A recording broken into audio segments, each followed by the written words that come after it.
Jó reggelt kívánok mindenkinek! Délután 2-kor.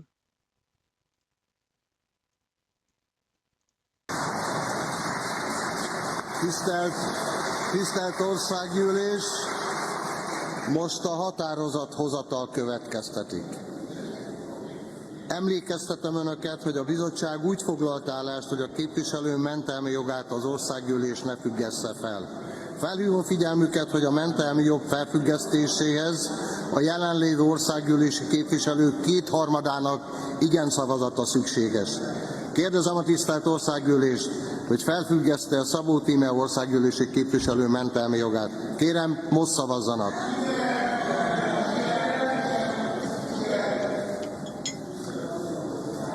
Hány szavazat?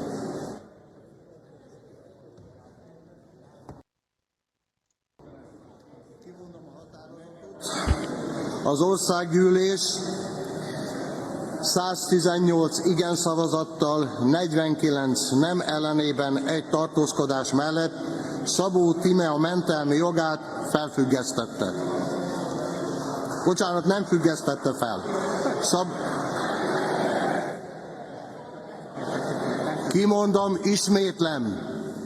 A Szabó Tíme a mentelmi jogát az Országgyűlés 118 igen, 49 nem szavazattal nem függesztette fel.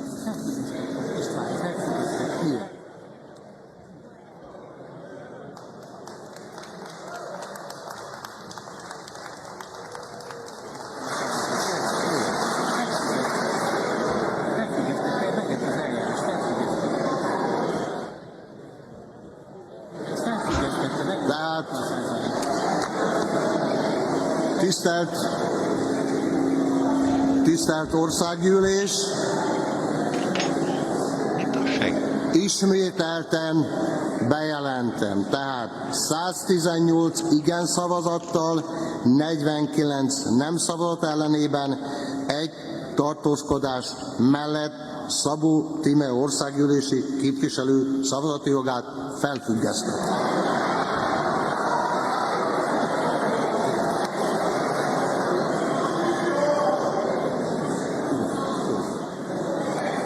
Tisztelt Országgyűlés!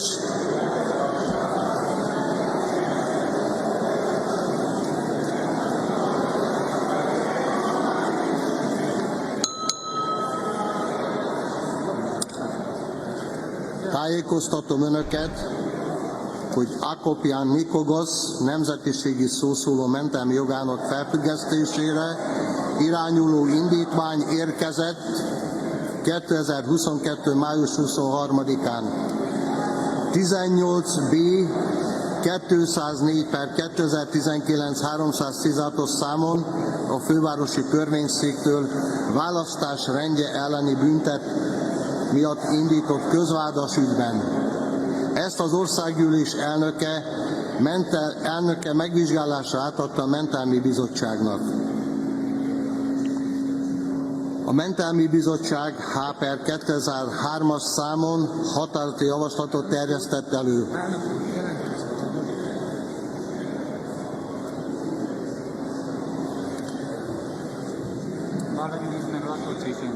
Mit?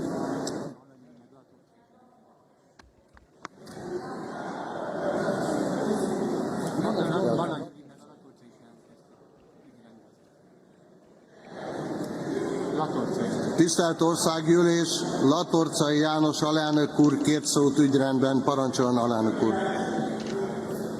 Tisztelt elnök úr, teljes mértékben tudatában vagyok, hogy egyetlen egy képviselő sincs abban a helyzetben, hogy a házszabály értelmében bírálja az elnököt. Nem is ez a szándékom, de egy határozatot ki kell tudni hirdetni, és a kihirdetésben pedig a helyzetet kell ténylegesen megállapítani. A helyzet pedig az, Szabó Tíme képviselőasszony esetében, hogy az Országgyűlés az ő mentelmi jogát felfüggesztette. Kérem elnök urat, hogy ennek megfelelően hirdesse ki a megelőző szavazásnak az eredményét. Köszönöm szépen.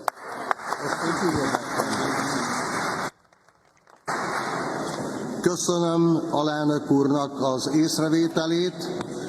A jegyzőkönyv tanulsága szerint azért ismételtem meg, a határozathozatalt, mely szerint pontosan az alelnök úr álláspontjával megegyezően a mentelmi jog felfüggesztésének a bejelentése megtörtént. Ez a jegyzőkönyvben szerepel.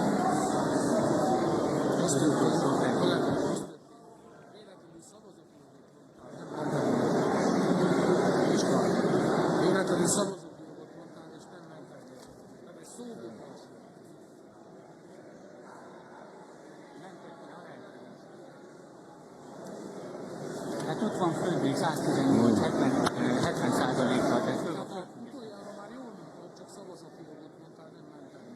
Tisztelt Országgyűlés, folytatjuk munkánkat, és hogy mindenki végérvényesen megnyugodjon, ezt a szavazást megismételjük, tehát Nem kell megismételni, csak az eredményt kell. A szavazást ne ismételjük. Az eredmény kivizetés. tisztelt Országgyűlés,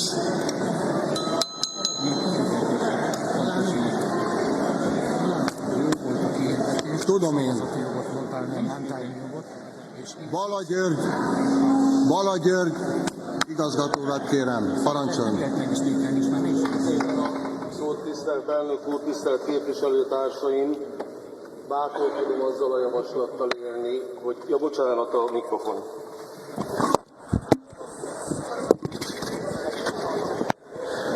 Tisztelt elnök úr, tisztelt képviselőtársaim, azzal a javaslattal élnék, hogy a szavazást ne ismételjük meg, hiszen az rendben megvalósult. A végeredménye teljesen nyilvánvaló, teljesen egyértelmű. Amikor elnök úr az eredményt kihirdette, akkor történt egy szóbotlás, mert Szabó Tíme a képviselőasszonynak az országgyűlés a mentelmi jogát függesztette fel, nem a szavazati jogát. Úgyhogy tisztelettel arra kérném elnök urat, hogy a kihirdetést ismételje meg, és legyen ez a nyilvánvaló tény a jegyzőkönyv számára is egyértelmű. Köszönöm szépen!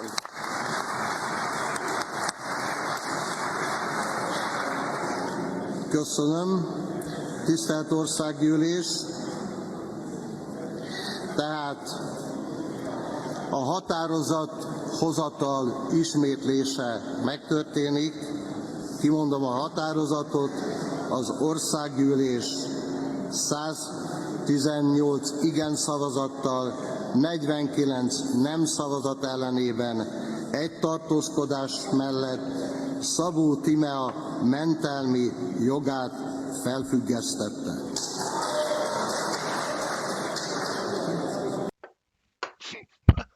Hogy megtapsolták? Jaj.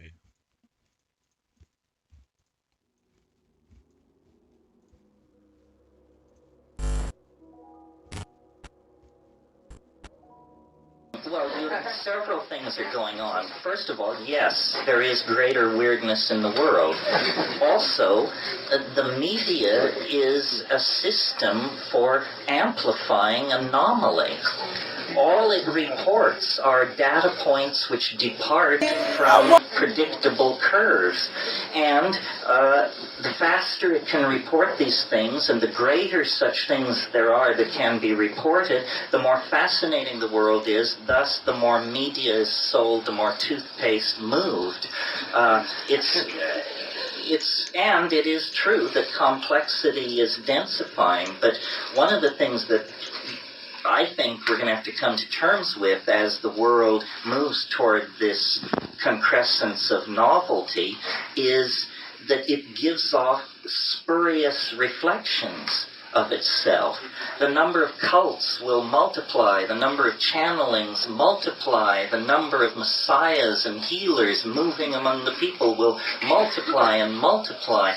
They are caused by the proximity of the anomaly, but they are in fact false images, distorted images of it. This is why yesterday I was pleading for Occam's razor, clear thinking, rules of evidence, because, if hearsay and excited rumor is all it takes to sway you toward believing in a 12th planet or aliens trading coaxial cables for fetal tissue or all this other stuff, then you're just going to be a victim. You're going to be a mark. Somebody's picking your pocket.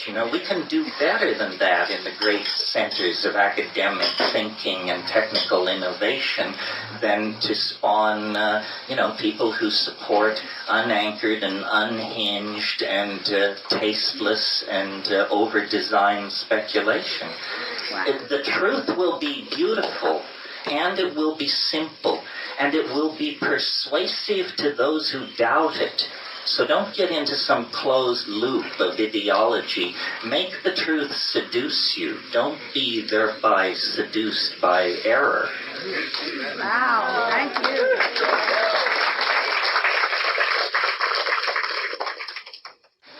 Well, very briefly,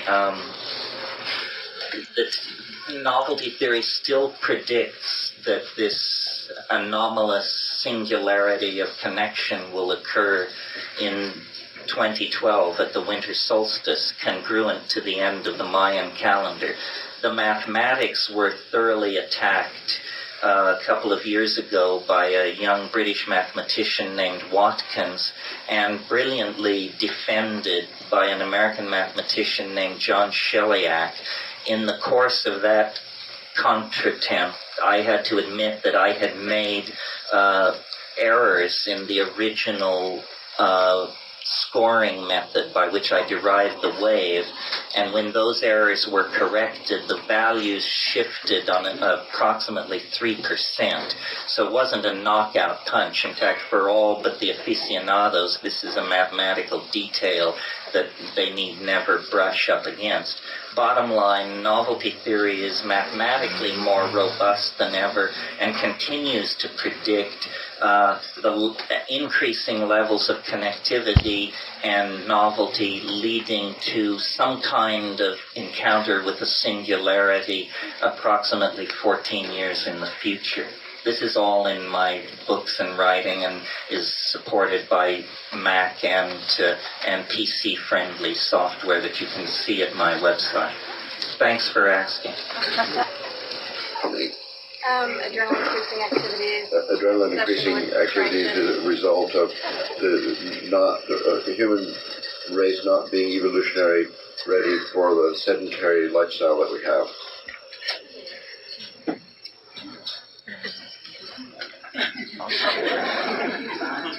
Well, I think what you're implying is we're designed to defend small tribal groups of people in a hunting-gathering situation, and we're crowded into cities by the millions, and does this increase violence? And the answer is, it's a contributing factor. But I encountered an old friend recently, and I asked him, what have you been doing? And he said, I founded something called the Rocky Mountain Center for the Study of Media Violence.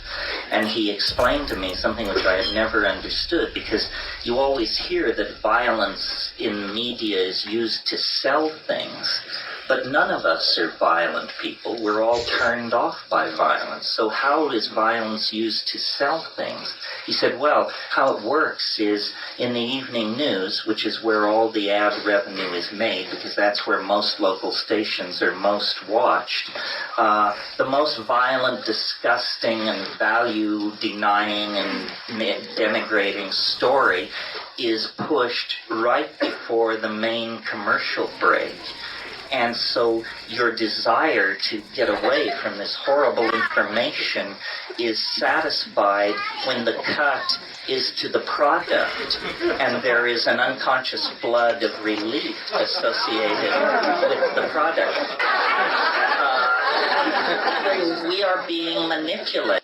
We have created social institutions such as consumer capitalism that are so unfriendly to our innate humanness that they are actually redesigning us, these social systems, to be more brutal, less caring, more acquisitive, more fetishistic than we naturally would be. And again, the antidote to this is awareness of your immediate environment and the tricks that are being run on you and and the ways in which we are being manipulated. Man is not bad. Humanity is not flawed. What is flawed are ideologies and social systems that distort humanness for purposes usually of commerce or conquest. And until you figure out that this is going on, we're all going to be run like rats through a maze. Culture is an intelligence test, and when you've passed that test, you don't give a shit about culture. Well, it's not a good idea to fear anything. Technology is prosthesis. Technology is tools. We've always been defined by our tools. There is nothing about us that would be human if it weren't for our tools. Language is a tool, the cutting edge is a tool, social organization is a tool. Marceliade wrote a book called Shamanism, The Archaic Techniques of Ecstasy. Shamanism is essentially a technology. I think we should simply take it as given that we are the kind of creature that downloads its ideas into matter and thereby creates a history for itself out of the consequences of that act. And fear is not appropriate. Consciousness and attention to the effects is appropriate. Well, I don't know. I did glossolalia last night at the rave, so my credentials for not making sense are in good order. Nevertheless, it struck me recently with considerable force that it's very interesting that when we think clearly, our thoughts can be mathematically defined through symbolic logic. That's how machines think as well. Machines use symbolic logic. So no, it isn't just that we are making up sense. When you are making sense, you are running clean code that expresses symbolic logical theorems and propositions. That's why we can communicate with machines and why the output of machines makes sense to us, because symbolic logic is a universal language understood by people and machines. When we don't make sense, the machines can't understand us, and we cannot mathematically formalize our thinking because it is then what is called nonsense. But isn't that just a circle? Well, except that the fact that mathematical logic is in there indicates that this is not a circle going on in some unanchored psychological dimension. There is real truth there. Our minds apprehend it, and we know this because that truth can be freely transferred and transformed between us and our machines using the formal languages of mathematics.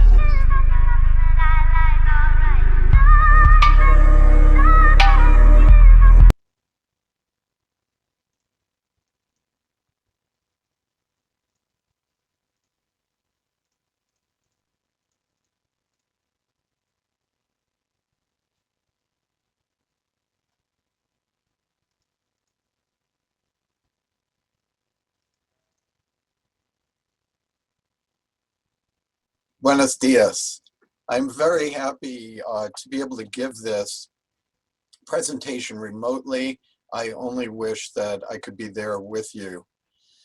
It is my pleasure to introduce a history of cannabis as medicine and try to correlate some of the ancient claims to modern research. On this page, you will see my email, ethanrusso@comcast.net, and I would be happy to hear from you with your questions. So we're discussing cannabis sativa. This means cultivated cannabis, probably the most useful single plant on earth, with food available from its seed or fuel from the seed oil, fiber that makes very good clothing from the stalks, and of greatest interest today, pharmacy, mainly from the unfertilized female flowering tops. This plant is an annual with different sexes. It's what's called dioecious. and it's in the Cannabaceae family along with hops. This is a map of cannabis history. It is felt by botanists that 60 million years ago or more, cannabis developed somewhere in Central Asia. And so you see various numbers there, but with rapid spread to the Far East, to Europe, and to Africa. 60 million years ago. This is a map of cannabis history. It is felt by botanists that 60 million years ago or more, cannabis developed somewhere in Central Asia. And so you see various numbers there, but with rapid spread to the Far East, to Europe, and to Africa. It did not come to the New World until about the 16th century, to the best of our knowledge. And we'll be talking about some of these ancient claims. This is a representation of cannabis in various ancient languages dating from the Sumerian and Akkadian some 4,000 years ago, also the Egyptian hieroglyphics. A very recognizable one is this in the Chinese. This represents stalks of hemp drying in a shed, and this would be recognized anywhere in China. Additionally, we have it on the more familiar Greek cannabis, which went directly to Latin, and from the Hebrew cannabosum, which stands for aromatic cane. We are going to jump back and forth in history to make some points about the attributes of cannabis. This one is from China. This is from an oral tradition dating to 2700 BCE, before the Common Era. And it's obvious that they knew the psychoactive properties because they're talking about taking much of it may make one behold ghosts. This would be a reference to hallucinations. Of interest also at the bottom is protracted taking of cannabis may make one fat, strong, and never senile. So this is an interesting claim. We have a similar claim from 1200 of the Common Era from the Ananda Khanda in India.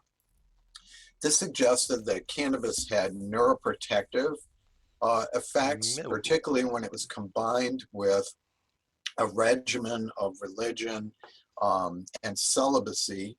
And it was said, it is claimed that the man lives 300 years free from any disease and sign of old age. So again, we have a claim of preventing senility. In more modern times, in the 19th century, Sir John Russell Reynolds, who was the physician to the Queen Victoria's household, noted this case report in senile insomnia with wandering at night in a delirious fashion. He noted that a moderate dose of Indian hemp, when given at bedtime, was successful in treating this condition and preventing progression. So this prevented the agitation, the wandering, allowed sleep, and also he did not note progression of the dementia. So this is very interesting in view of what we know now about cannabis. And there's been a great deal of literature that supports the idea that various components of cannabis are helpful in treating Alzheimer's disease and possibly other dementia. There are several studies that look at agitation, particularly with THC, but there are also is evidence that CBD and linalool, a terpenoid in cannabis, will also help. Similarly, anxiety can be helped by CBD or THC in low doses, as can linalool. CBD has been associated with at least 2 positive phase 2 clinical trials in treating psychosis.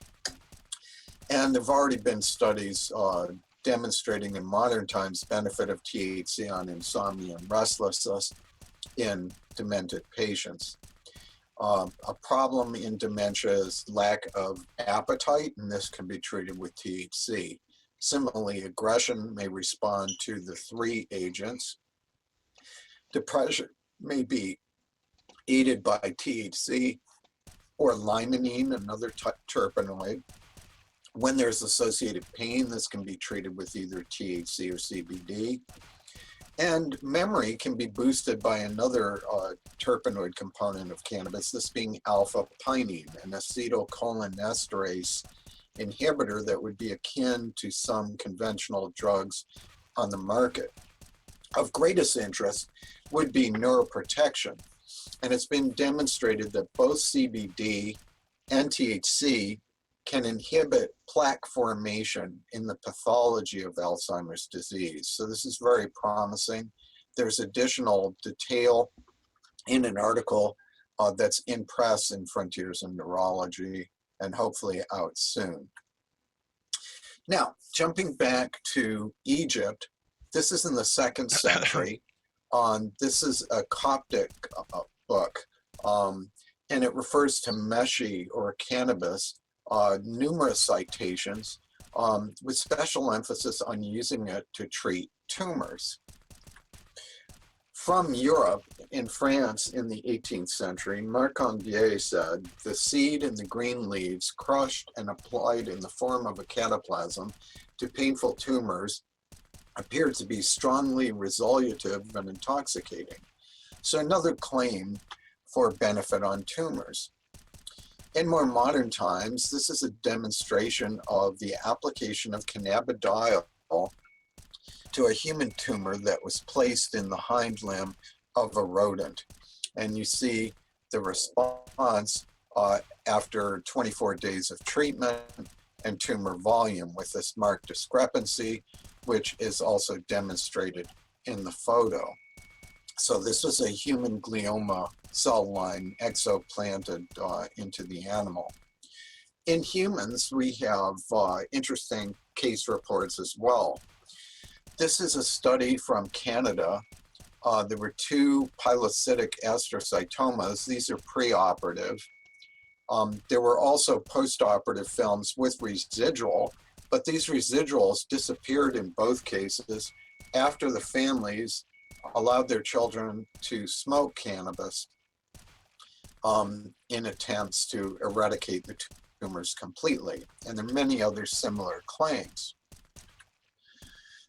A more formal study has recently been completed. This has not been reported except online because of a prolonged survival in the treated group. So this is a phase 2 randomized controlled trial of 21 patients with glioblastoma multiforme that were taking the conventional drug temozolomide in conjunction with nabiximols or Sativex, the oromucosal spray combining THC, CBD, and other cannabis components that is already approved for multiple sclerosis. Compared to placebo, 83% of the nabiximols patient survived for a year versus only 53% in the controls. And survival was greater than 550 days in the treated group versus 369 in the controls who just got temozolomide. And there were only 2 withdrawals due to adverse events. So this is a very promising development with a drug that's available in Spain and 28 other countries around the world. Jumping back even further in time to ancient Egypt, to the hieroglyphics, this is about Shemshemet. It says ground in honey introduced into her vagina. This is a contraction. Now we are not sure what that means exactly, but it's strongly suggested that this was used as an aid to childbirth. And we have some demonstration of that in the following slide. Nearby in Judea in the 4th century, in the what's now Beit Shemesh, this carbonized fragment of cannabis was found, and this was analyzed to prove that it was cannabis. This was found next to the skeleton of a 14-year-old girl who apparently died in childbirth. So this is an unsuccessful treatment, but it was surmised that this had been burned and inhaled in an effort to aid her delivery of the child. In more modern times, Morris Fishbein was the editor of the Journal of the American Medical Association, and as late as 1930, he recommended cannabis for labor. Hence, a woman in labor may have a more or less painless labor. As far as is known, a baby born of a mother intoxicated with cannabis will not be abnormal in any way. And this is still done in some cultures around the world, particularly Jamaica among the Rastafarians.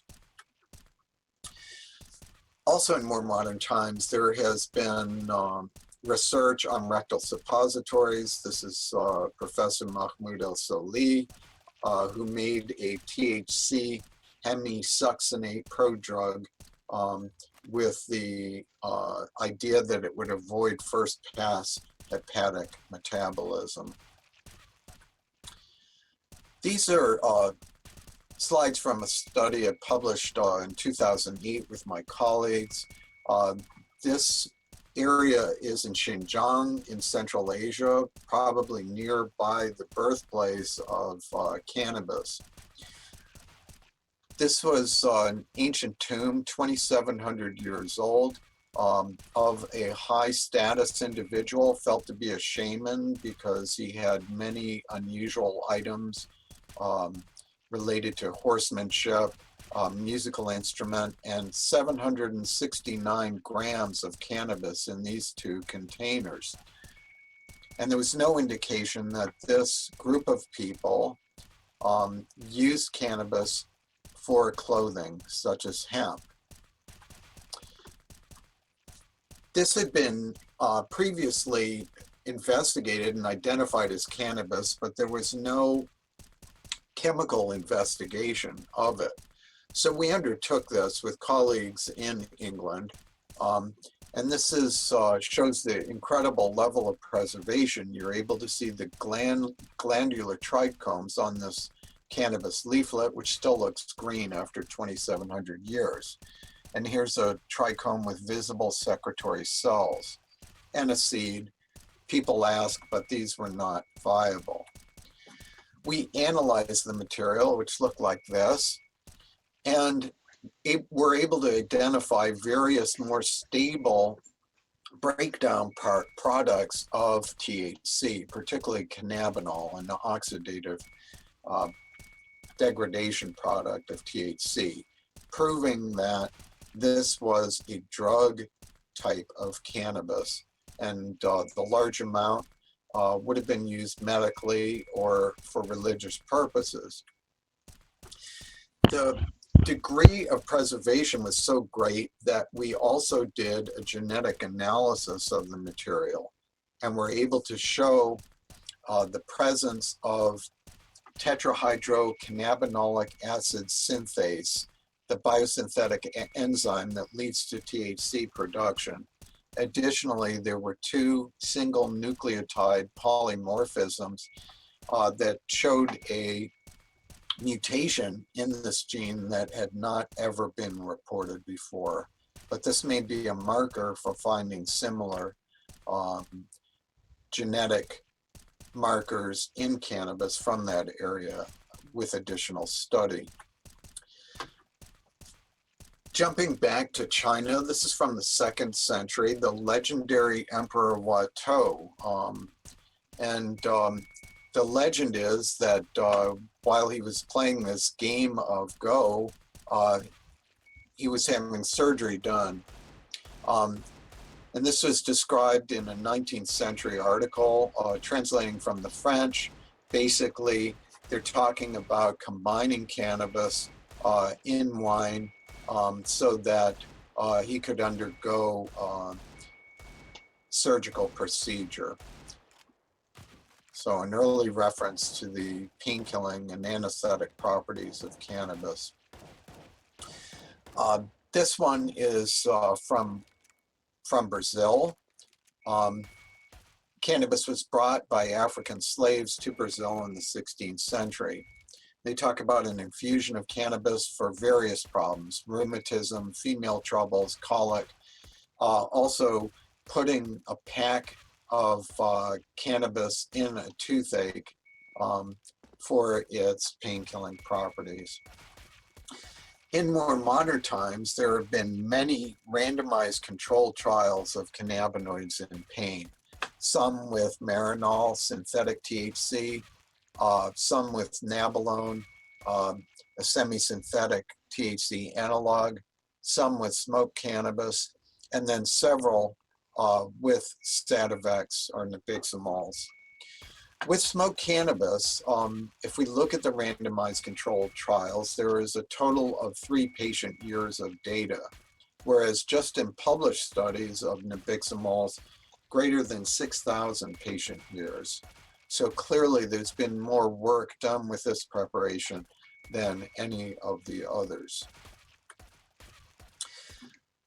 This next selection was actually taken from Barcelona in the 12th century. You'll notice that this is not in Spanish, but rather in Hebrew.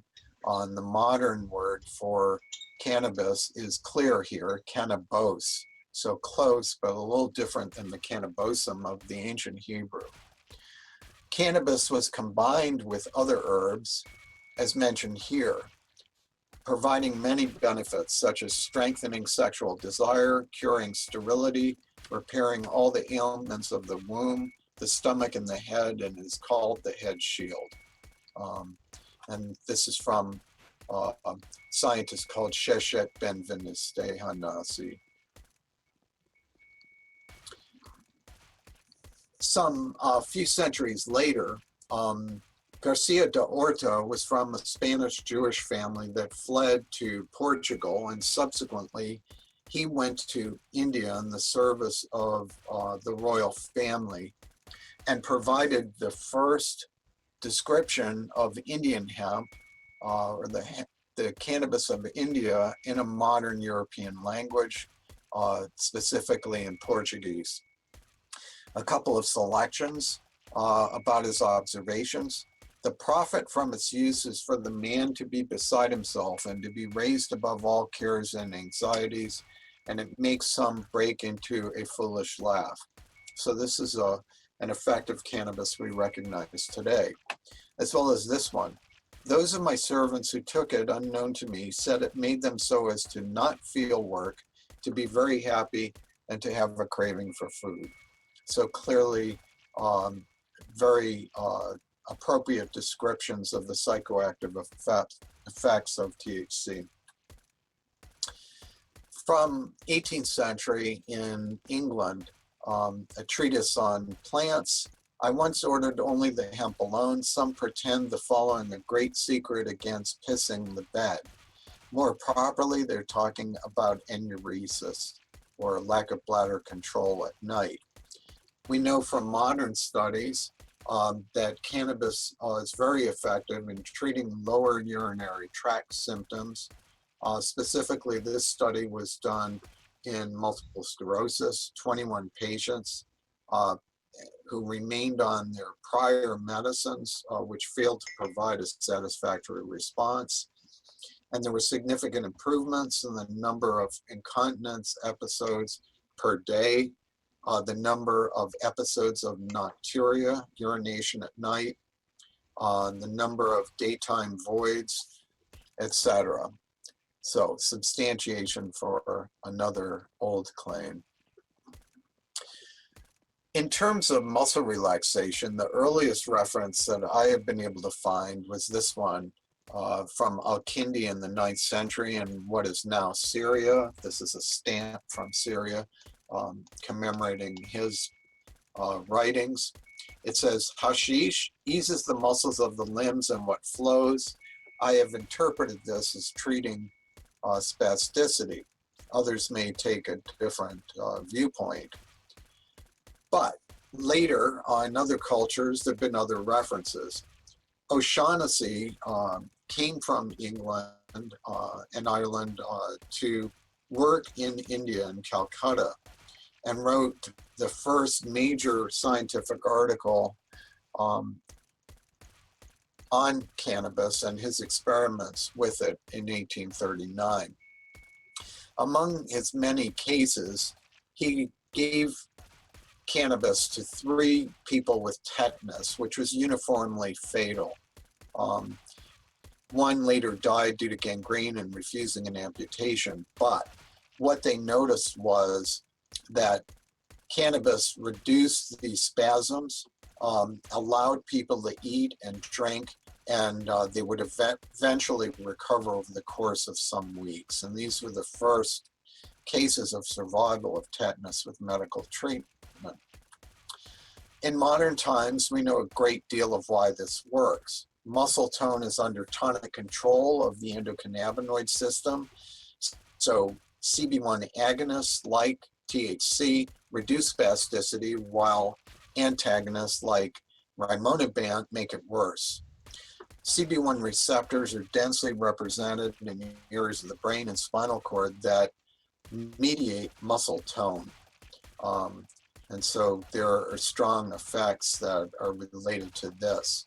Additionally, cannabis-based medicines, specifically nabiximols, approved in 29 countries for spasticity through clinical trials. This is the pivotal clinical trial by Novotny et al., and this was done also with Spanish patients. Baseline numerical rating scale of spasticity was 7. Initially, all the patients, although they did not know this, received nabiximols, and the spasticity went from 7 to 4 in aggregate for responders. At that point, after 1 month, patients were randomized either to receive the same number of sprays of nabiximols that they had gotten before, those are these patients, or randomized to receive the same number of sprays of placebo. And you see the marked divergence, and this was very statistically significant, leading to approval of the drug. Jumping to France in the 16th century, Rabelais referred to pentagulion, his nickname for hemp, to treat burns, rubbing it on the burns and keeping it covered. And we know that there are many reasons that this would be helpful. Both THC and CBD reduce neuropathic pain, which is the problem in burns. Both are anti-inflammatories, as are the raw cannabinoids, acid cannabinoids, THCA and CBDA. THC and CBD can produce opiate sparing when they're used to treat pain. Another terpenoid component of cannabis, caryophyllene, is a CB2 agonist, a strongly antifibrotic agent that could reduce scarring associated with burns. And it's quite possible that use of cannabinoid agents in severe burns may lead to increased survival due to all of these beneficial effects. After O'Shaughnessy came to England in 1843, there was a rapid increase in the use of Indian hemp to treat various disorders, both in Europe and in North America.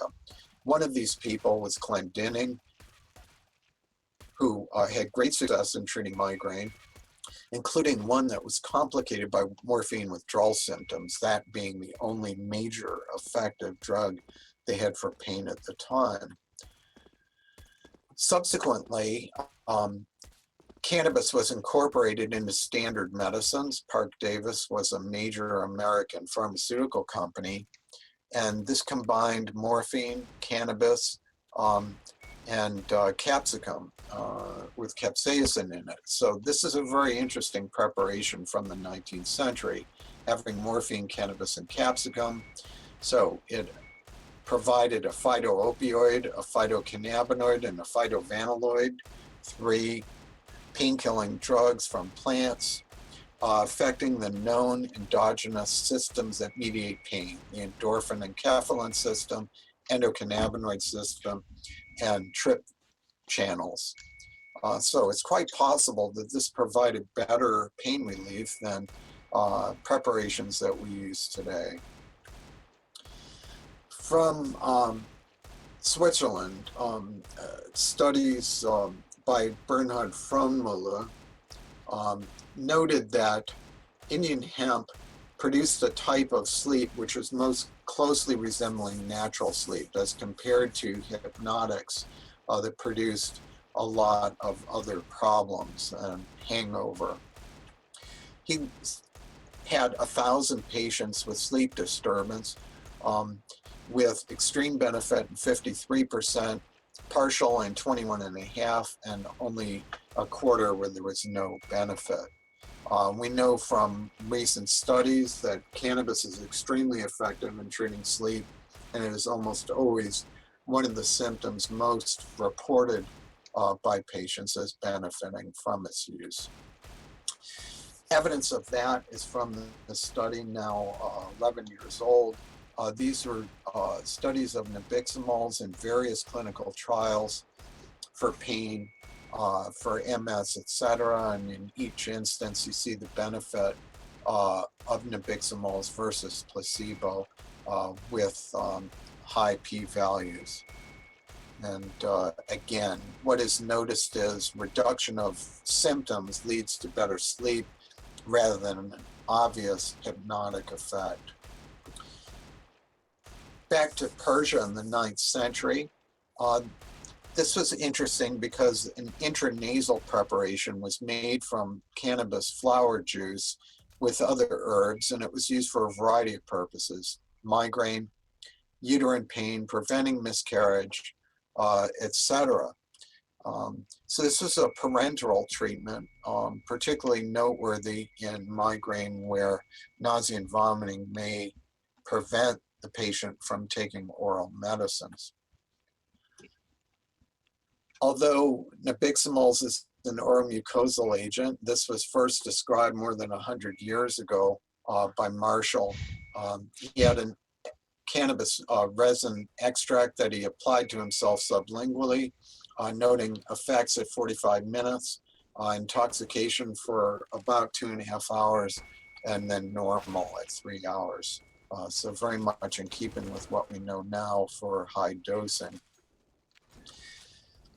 Although there have been no formal clinical trials in migraine, this is an observational study out of the state of Colorado in the US. 120 patients with frequent migraines who are recommended to get cannabis as a preventive medicine.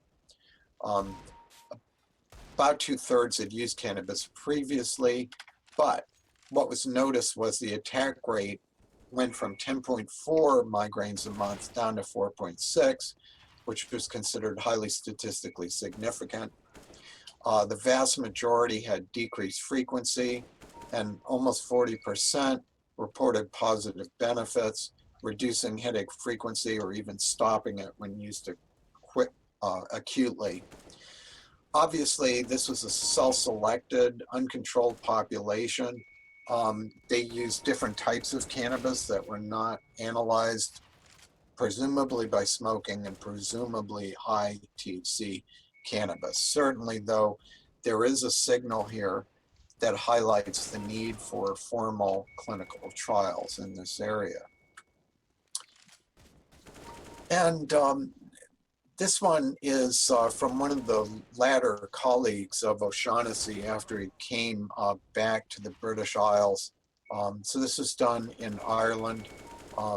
Corrigan is best known for his work on aortic valvular disease, but he had very interesting cases of Sydenham's chorea, post-streptococcal chorea, movement disorder in children that we don't see much anymore. However, there are some more modern manifestations of post-streptococcal problems, such as the PANDAS syndrome, which produces marked psychiatric problems as a result of an autoimmune reaction to streptococcal infections. And certainly it may be that cannabis, particularly CBD, will be a benefit here. Finally, it's important that we consider why, despite all this great evidence of the benefits of cannabis medicinally, why did it leave the pharmacopoeia? Well, firstly, the 19th century cannabis extracts were not standardized as to their composition, and dosing was a problem. People could be underdosed or overdosed. When people were overdosed, frequently they had such good relief from the medication that they returned to it in a lower dose. Because cannabis initially had to be shipped, taking months all the way from India, quality control was impractical and, as mentioned, quite variable. Despite looking for 150 years or so, the active pharmaceutical ingredient of cannabis wasn't positively identified until 1964 by Professor Meshulam. So the biochemical basis of the pharmacology was not known.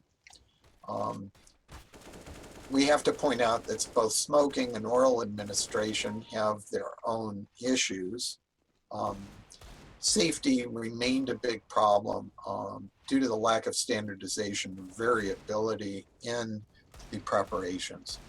Finally, and importantly, politics intruded into medicine. In the United States, cannabis prohibition began in 1937, and it was removed from the formulary in 1941. Various other countries followed in a similar manner. What happened subsequently, particularly in the 1960s, and in the ensuing decades, black market cannabis became THC predominant. And although cannabidiol was much more common in older cannabis and in countries such as Morocco and Afghanistan, this got bred out because recreational users were really seeking the THC effect. However, by not having CBD, the therapeutic index, the amount that could be taken with benefit and without side effects, became much lower. These days, we insist that safety and efficacy must be established through double-blind randomized controlled trials. And one has to prove that the material is uniform and consistent in its chemistry, and that proper manufacturing techniques are applied every step of the way. However, it's been already demonstrated that this can be done, that cannabis can be a pharmaceutical with standards that are equivalent to any conventional drug. With that, I will thank you for your attention.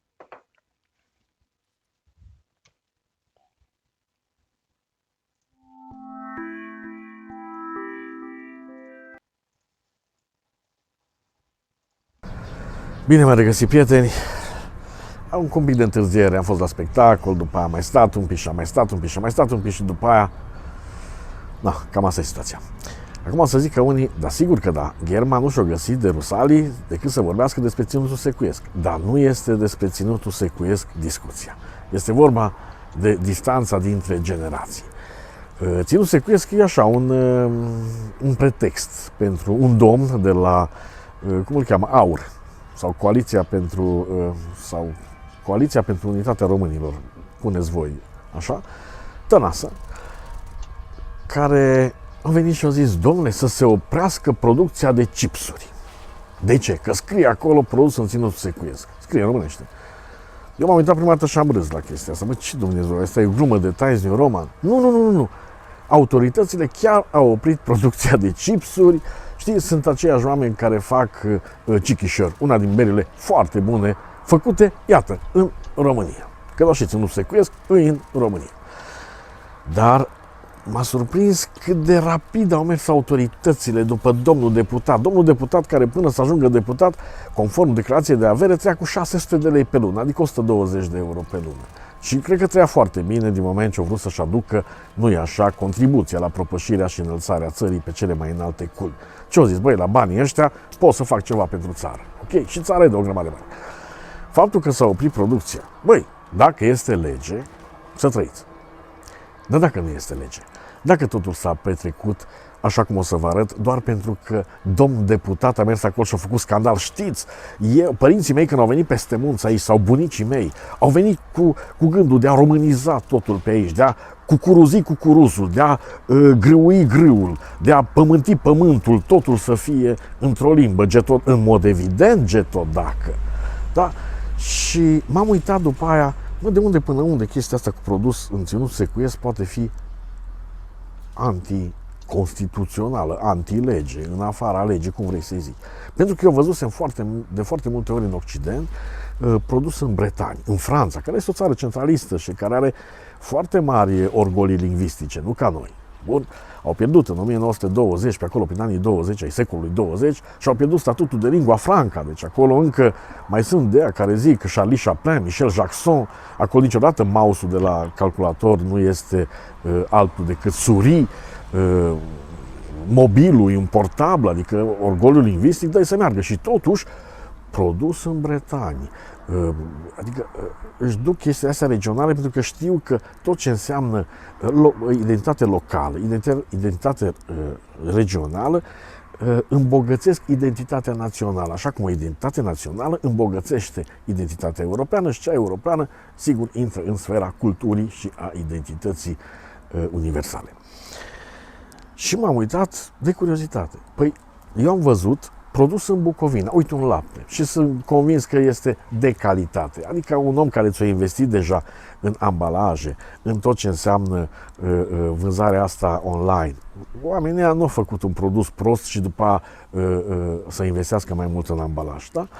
Produs în Bucovina. Foarte fain. Eu aș cumpăra, dacă aș fi bucovinean, astfel de produse, sigur, cu condiția calității și sunt convins că nu lipsește, tocmai ca să știi, în globalizare e așa, gândește global și acționează local. Gândește că totul este un sac global, tu ești cetățean universal, dar dacă ai lângă tine un produs, e bine să-l cumperi ăla, dacă e de calitate. De ce? Dacă ești ecologist, dom'le, nu mai este amprentă de carbon, că nu mi-aduce cartofii din Chile cu avionul sau cu vaporul. Da? Dacă ești naționalist, dom'le, cumpăr de lângă mine că îi dau banii la ăla. Dacă ești economist, păi economia locală nu e așa, trebuie dezvoltată. Adică ai toate argumentele, indiferent ce opțiuni ai, să cumperi local. Produs în Bucovina, jos pălărie. Produs în Banat. Produs în Banat. Băi, să fiu bănățean, aș cumpăra produse din Banat. Și oricum cumpăr, au tot felul de mezelării, au cele mai bune jumări de porc din lume. În viața mea n-am gustat așa și acum, după atâția ani, îmi aduc aminte de jumările alea cu vârticușuri, știi? Nu le găsești. Rar. Bun. Dobrogea. Zilele Dobrogei. Sigur că Dobrogea nu există ca entitate administrativă. Nu există nici Bucovina, nu există nici Transilvania, nici Banatul. Dar identitățile astea sunt de tip cultural. Nu le poți interzice oamenilor să se simtă bucovineni sau dobrogeni sau ardeleni, bănățeni, olteni sau inclusiv bucureșteni. Deși nu ziceau bucureșteani, bă, suntem foarte puțini bucureșteni, că au venit din toate părțile, inclusiv de la voi din Ardeal. Bun.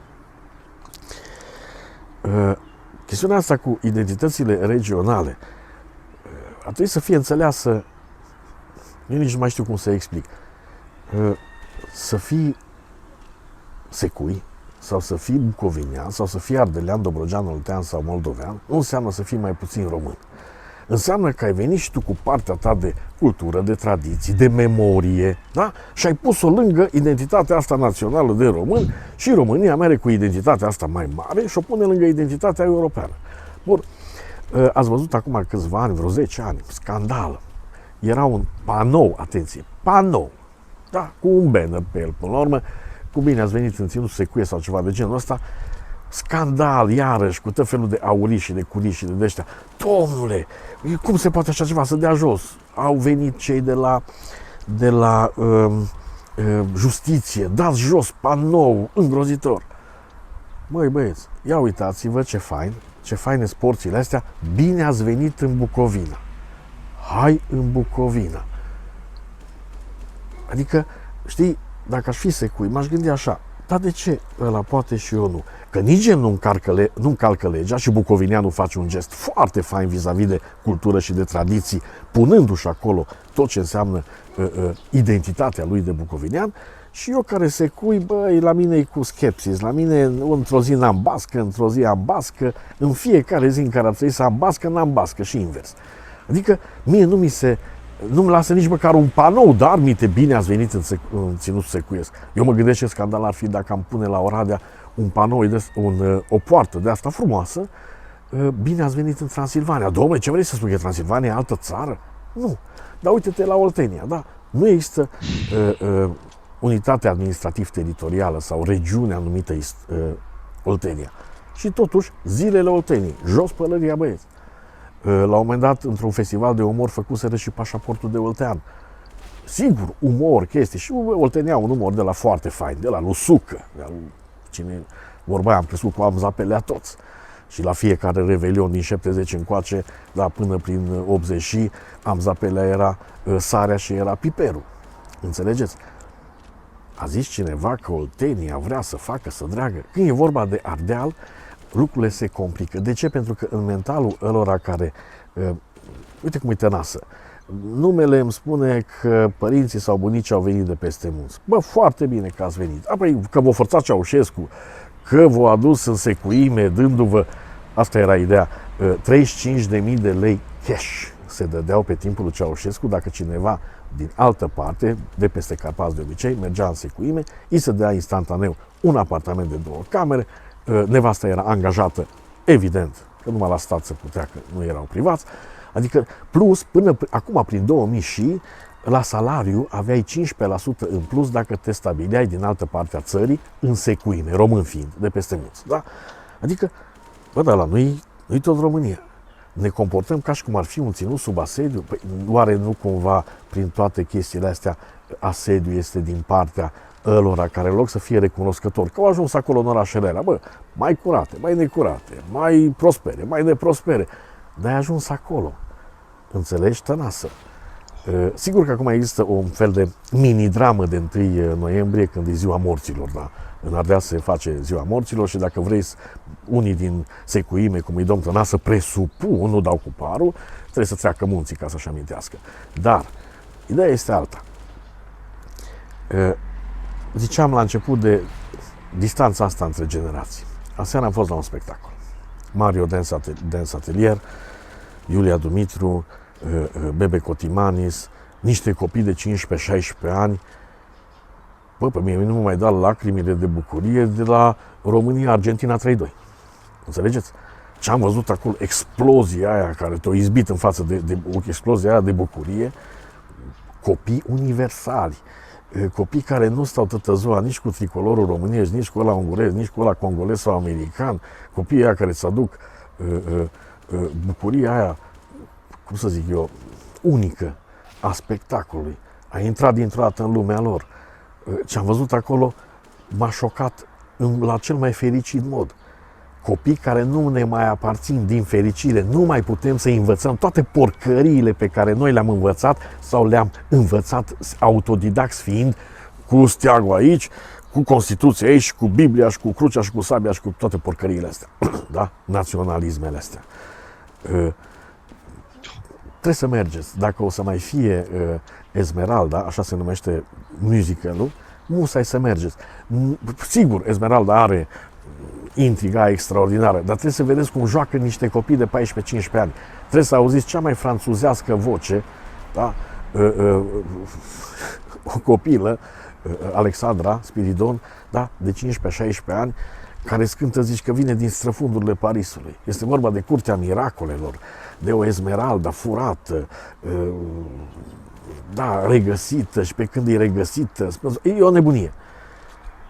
Dar ce o să vedeți acolo și o să vă fascineze este faptul că distanța dintre noi, cei care nu ne-am priceput, și ei, cei care încep să priceapă, este imensă. Și singura șansă a noastră și singura șansă a copiilor noștri este ca să ne ignore. Pentru că timp de 30 de ani sau timp de 80 de ani sau de câte sute de ani o fi, da? Nu ne-am priceput să le explicăm că lumea e a tuturor. Apoi că vorbești o limbă sau alta, că visezi într-o limbă sau alta, că mergi la o biserică sau la alta sau că nu mergi deloc. Asta este o chestie personală. Ce contează e contextul. Ce poți să faci pentru context, ce poți să faci pentru locul tău ca să fie mai bun, indiferent în ce limbă o faci. Asta au făcut copiii aseară. Băi, am stat și mă uitam la ei și nu venea să cred cât de ignorant. Eu sunt ignorant. Ar fi trebuit să mă duc inclusiv la fiecare repetiție a lor ca să mă umplu cumva de faptul că nu m-am priceput și că fac un pas înapoi. Și toată generația mea și generația lor mai bătrâni ca mine trebuie să fac un pas înapoi. De ce? Ca să dai șansa copiilor să înțeleagă cât de fraieri am fost noi, neinvestind în cultură, da, băgând bani în tot felul de poduri care se dărâmă, și câtă nevoie au ei ca să le lăsăm drumul liber. Pentru că ei sunt de 10 ori mai deștepți decât noi. Și mai este o chestie. Lumea e a lor. A noastră am terminat-o. I-am dat un șut în gură și am zis: noi suntem români, sau noi suntem unguri, sau noi suntem congolezi, sau noi suntem americani. Băieți, a fi cetățean universal e cea mai faină chestie. Știi de ce? Că toată lumea îți aparține. Să aveți sănătate și să înțeleagă toată lumea.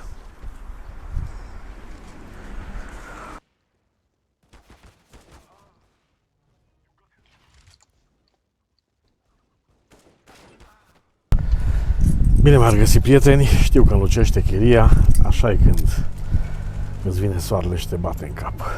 Și de bătut în cap, ce sunt eu, gazetarul, am zis că trebuie să vorbim și despre cei bătuți în cap de, așa zis, și patron de presă. Vorbim despre execuția, da, executarea lui Cristian Tudor Popescu. Un tip nu foarte iubit, n-a stat nimănui să-i bage multe prune în straiță, cum se zice în Ardeal, dar care de pe o zi pe alta, cu un telefon, da, a fost ejectat de la un post de televiziune, de la Digi24. Sigur, un patron are dreptul să facă orice, atâta vreme cât există o anumită etică. Doar că la televiziune, la presă,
Hi team. I will be.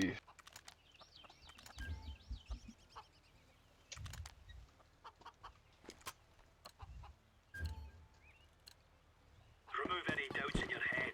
It's us or them. Why you going B, Orange? Green, I mean. Careful B, careful B. Incendiary out.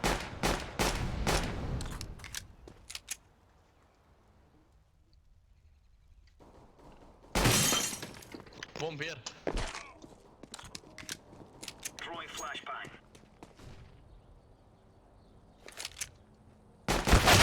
Ooh. One more B. Nice job team.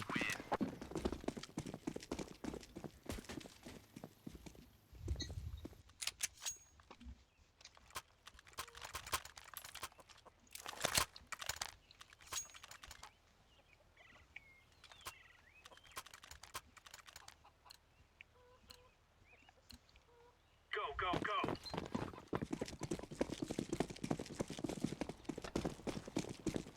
Someone flash second me. Throwing a grenade. Careful. Incendiary. Smoke.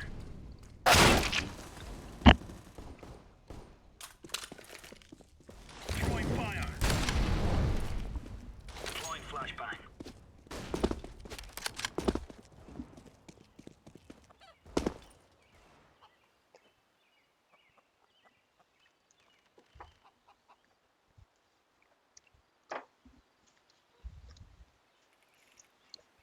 Megbasztak. Enyhén szólva.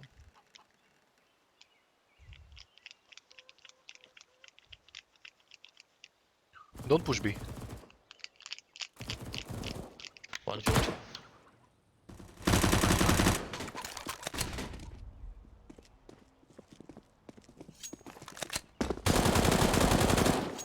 Bomb down short.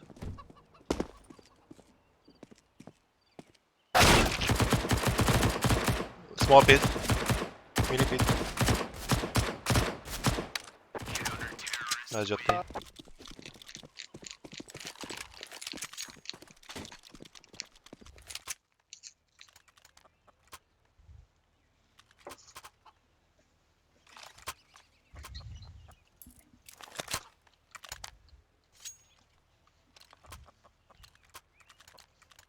Let's move out.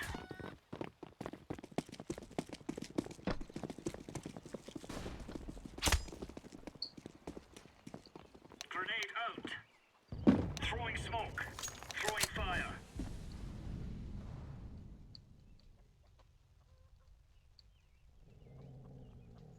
Laying down smoke.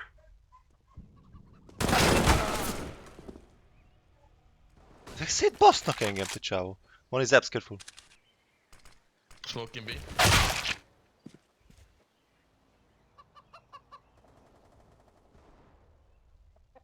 Careful boiler. Deploying flashbang.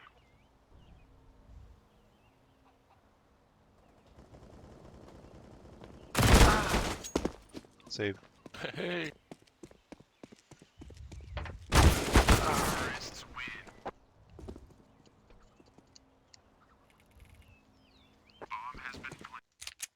Why are you noob? Kérdés. Íííí.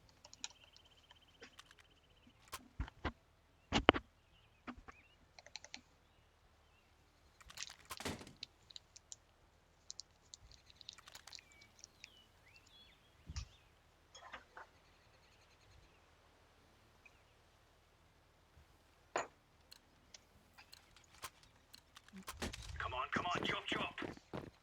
Egy kurva damage-et nem adtam még be. Smoke. Tényleg, te csak. Grenade out. Grenade.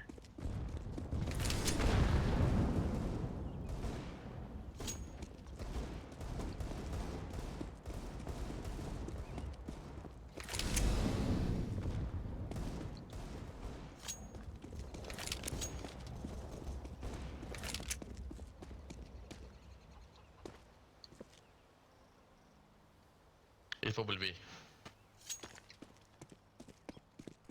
They're pushing up now.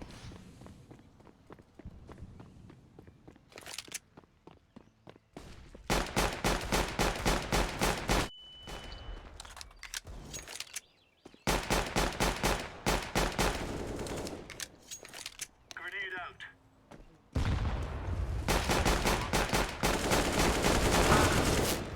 One more.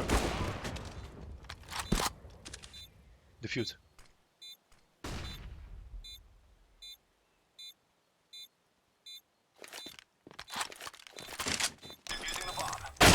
Nice try.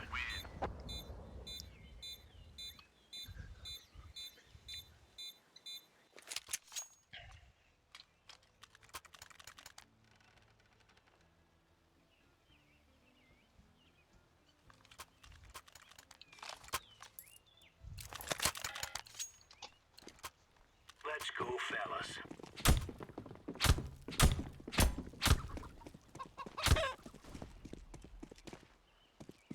Grenade out. Incendiary out. Green, go away.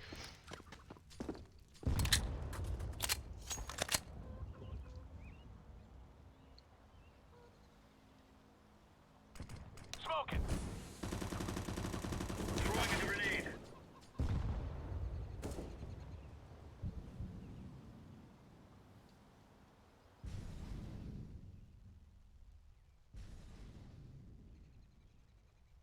I lost B.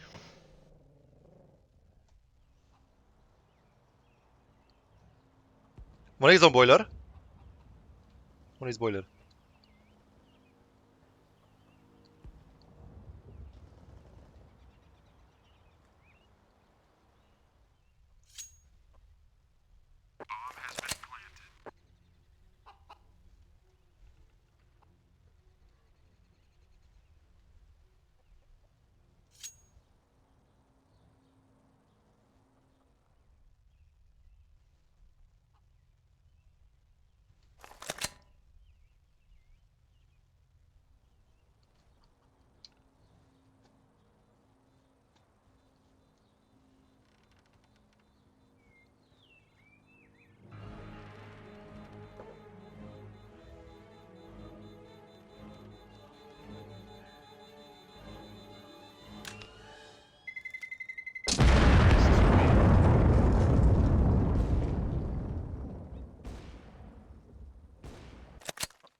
I can drop one.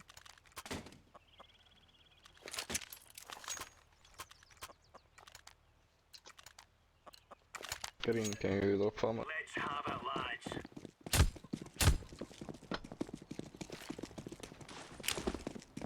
Throwing flashbang. Grenade. Grenade out. Flashbang. Throwing smoke. Throwing flashbang.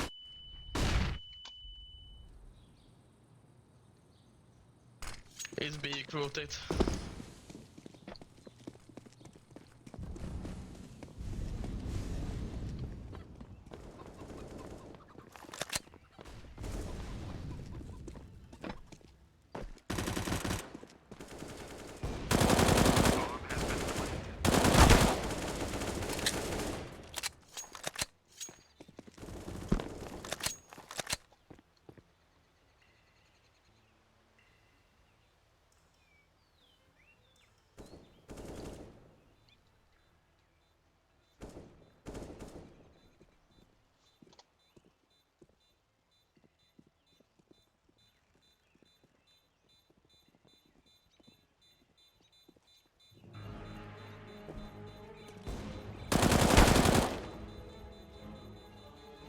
Save, bro.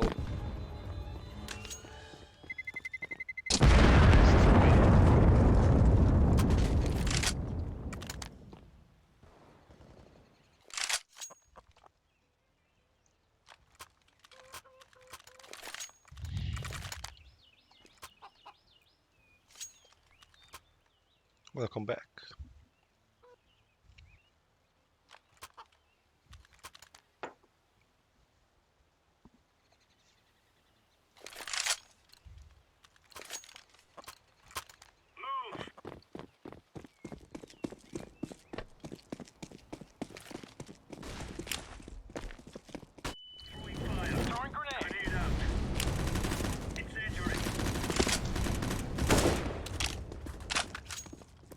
Büdös hülye.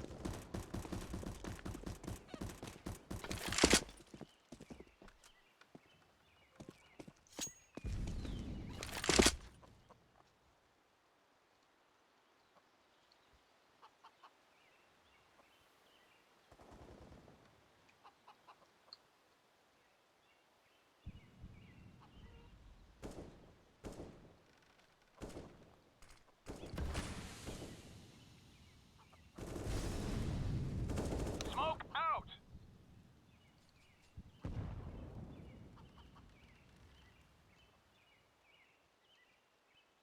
They're running back today.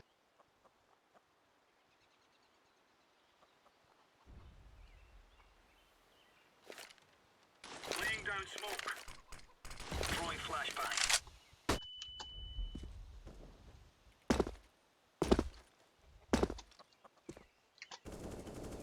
One more.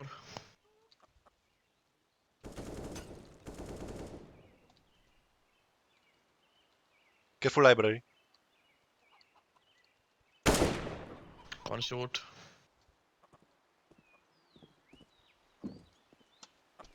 One apps. One balcony.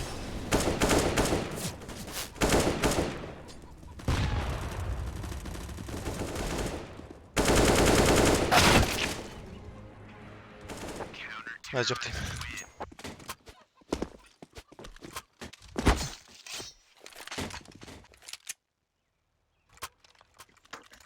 Who wants AVP? AVP?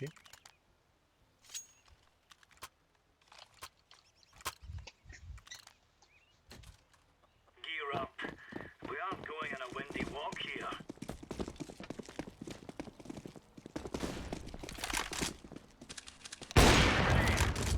Throwing fire. Smoke.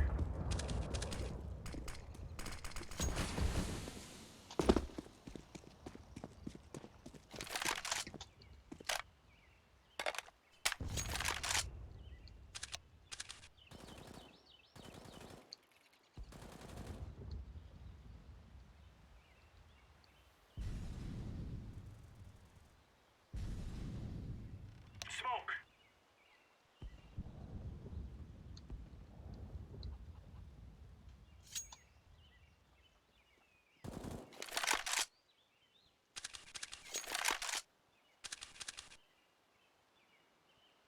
Kinek van még AVP a csapatunkban? Throwing smoke.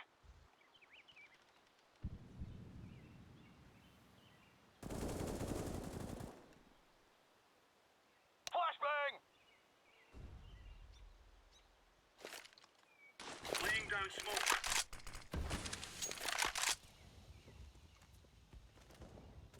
Deploying flashbang. Go B. Go and B. One minus 95 and one minus 50.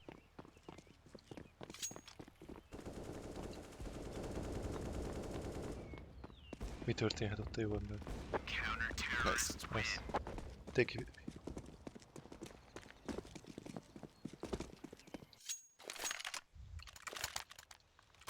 Who wants AVP?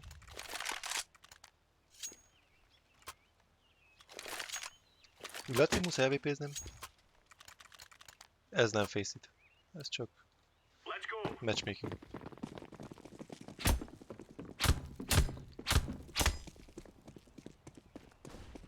Grenade out. Flashbang out. Grenade out. Incendiary. Throwing smoke. What the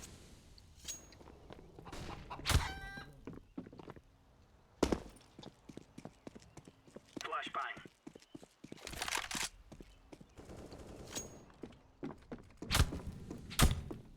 This guy's well hacking for sure, 100%. Throwing fire. Smoke. Throwing flashbang.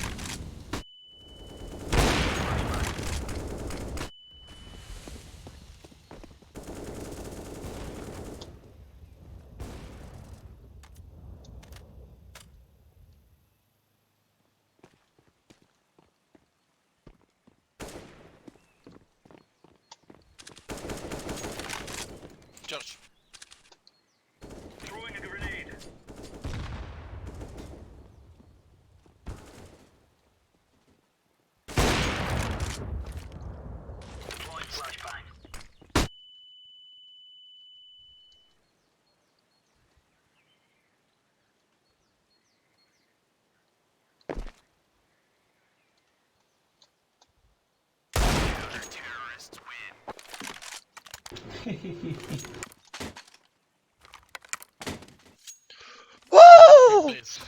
Please, can I get AVP? Yes, you can, bro, very well. please. Please, thank you, bro. Thank you very much. I drop. Blue. Blue. Thank you. You're really nice, Blue. I like you very much. I love you. Laying down smoke. Incendiary out. Throwing fire. Grenade. Throwing grenade. Grenade. Throwing fire. Careful B, stay chill. Throwing flashbang.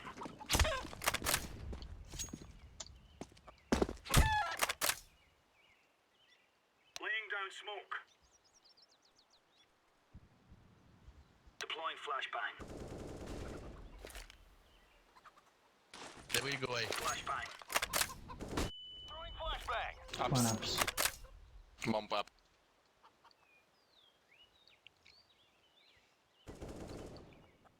Was was apps? Less apps. Give me AK, give me AK.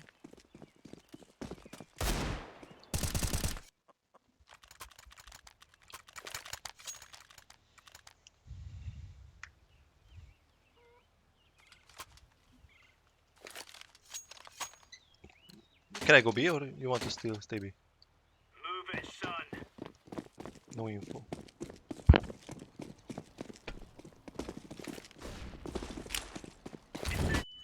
Throwing fire.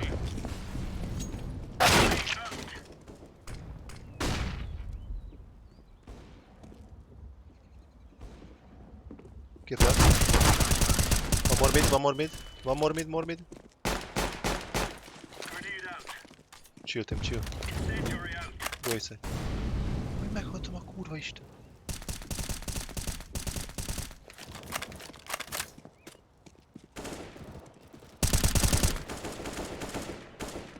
One Babs. Coming back, Lee.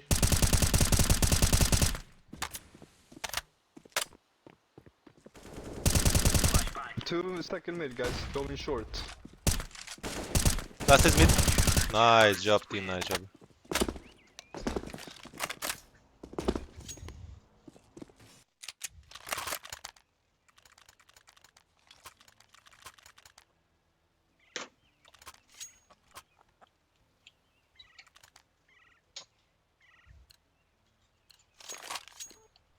For Queen and Country, men.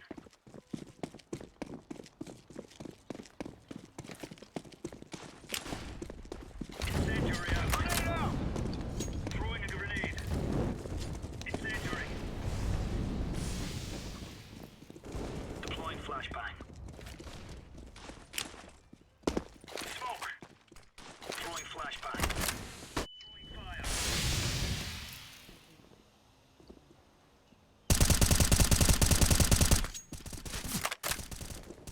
Why is no one A? Grenade. Flashbang. Green, go back here.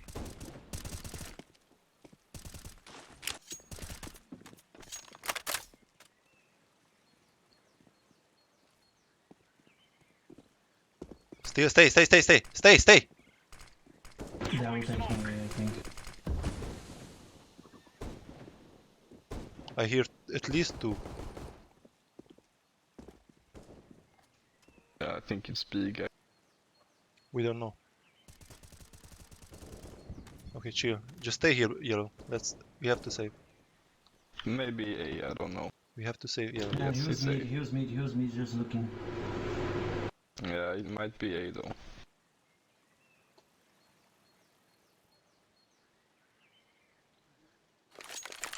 We have to save yellow.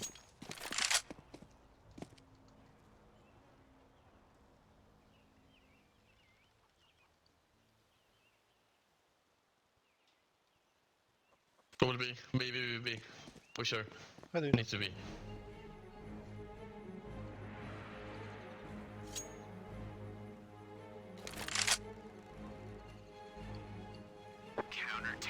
What the fuck? Okay. I mean, it What went. the fuck was that, man? Yeah, I don't know. It was 4v2. What the fuck?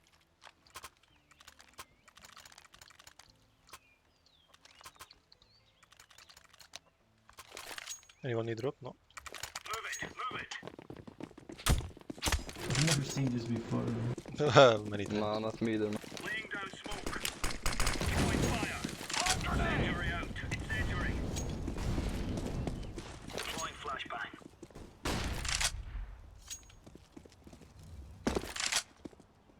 Throwing flashbang. Kurva élet.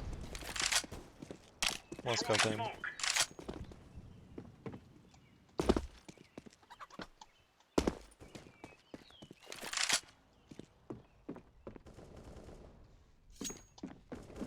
Flashbang. I'm playing from pitch.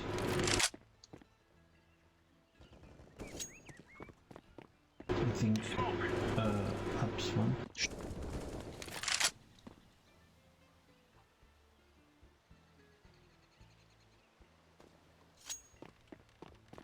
He's going down boiler, I think.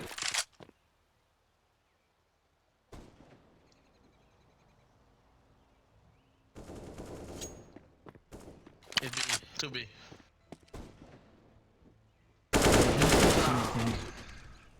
Next time.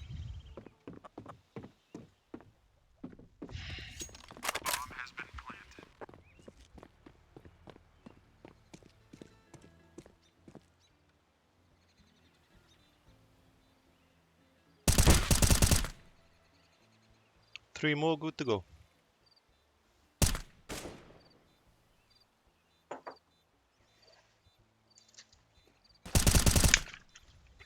Two more, good to go.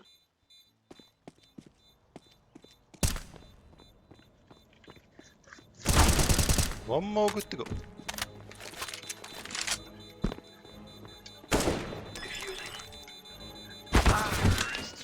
Nice try, my friend. Very good damage. Damage.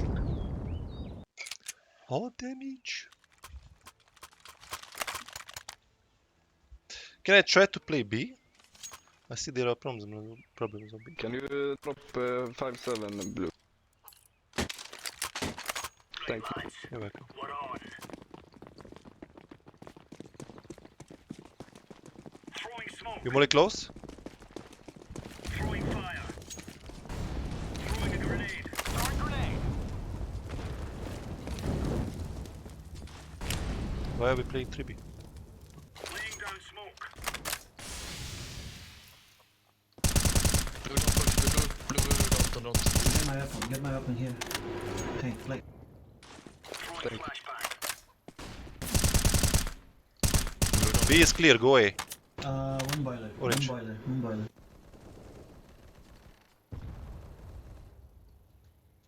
They're meat. They're rushing meat. They're pushing meat. All of them.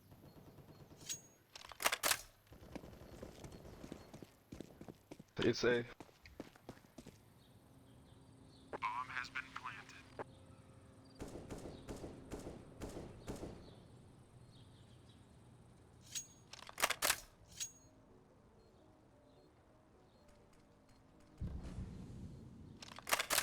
Save for the next round, the last round.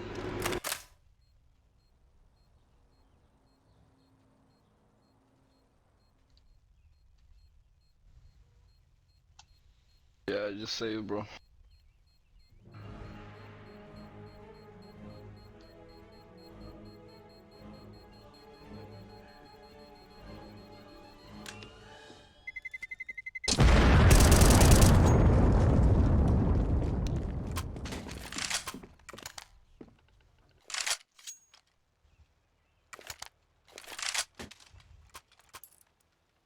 Last.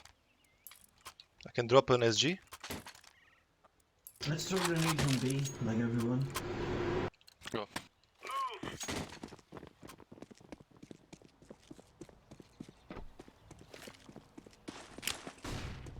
Smoke. Grenade out. Throwing flashbang. Out. Throwing fire. One is on mid. Two, but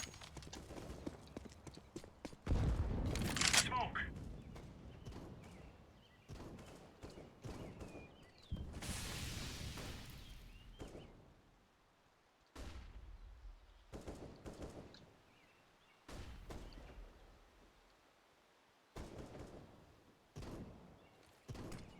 Flash. Blue, kom here. Blue. One is on. Okay, I'm coming. One was A.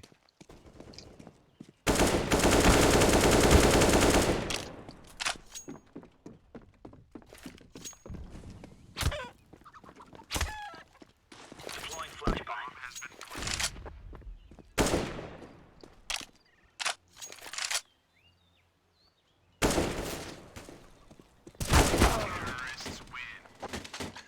Next time.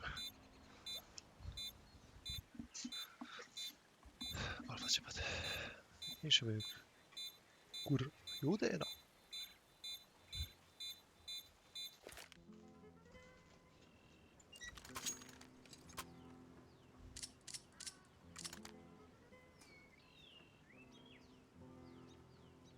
Rush B team, I flash you. We cannot listen to you, man. Your mic's not working. What? I said Rush B. Yes, Blue, your mic doesn't work, my friend. What's the... Go away.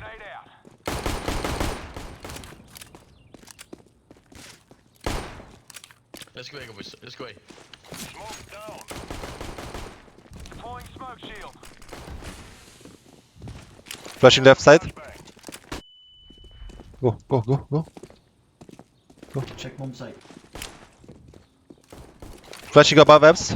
Go, go, go fast. Go now. Ah, one is on site. One is on site. Kill him and plant. Left side, box. Man.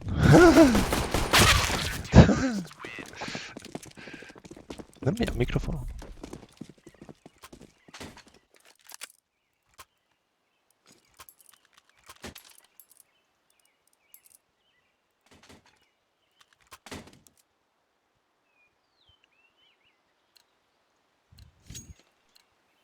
To victory.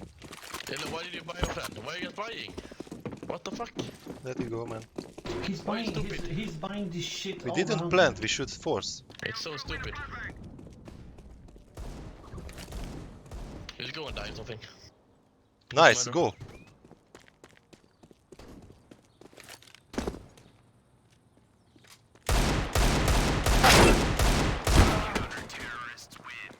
Zero damage on him.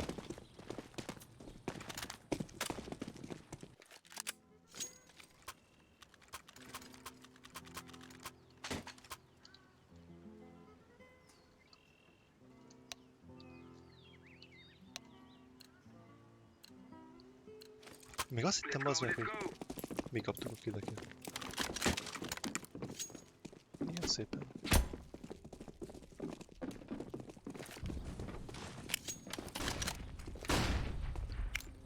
I'm starting the fire.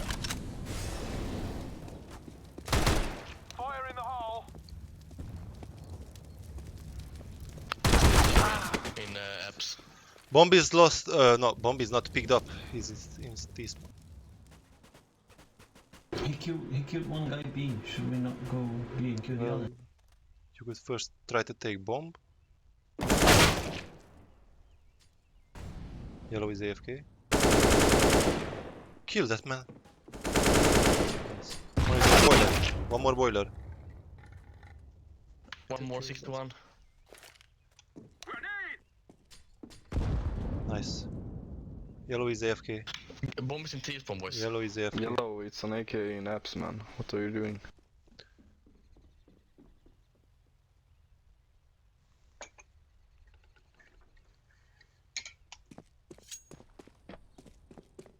Green, you could try to go B. Slow push B. Well, you have Take to out the restart. knife, No Green. knife, no knife. No time. One is on mid. But go B, you don't have time. Go B, Green. It's AK in apps, yellow.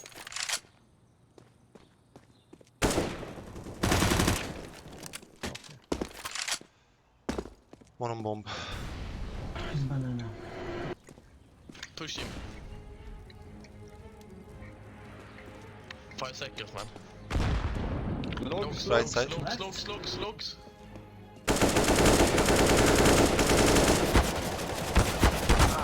Wait, what? He's kidding. Wait, how the what?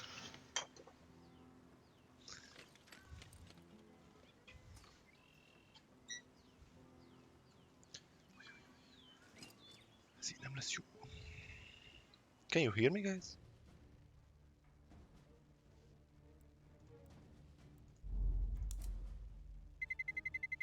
Let's roll. Hackkel az elég.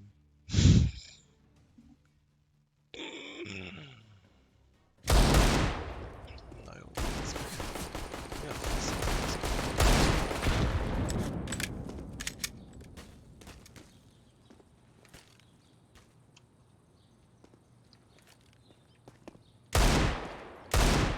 One boat.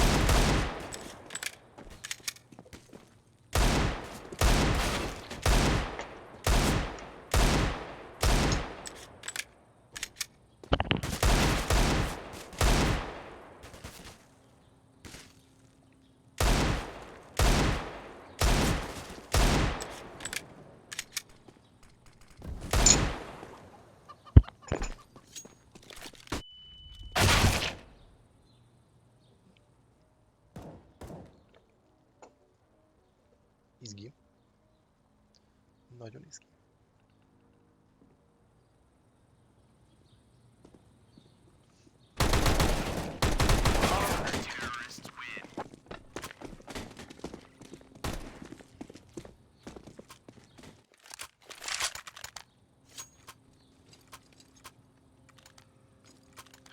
I'd like to ask you to try to take apps. I go, oh, very nice.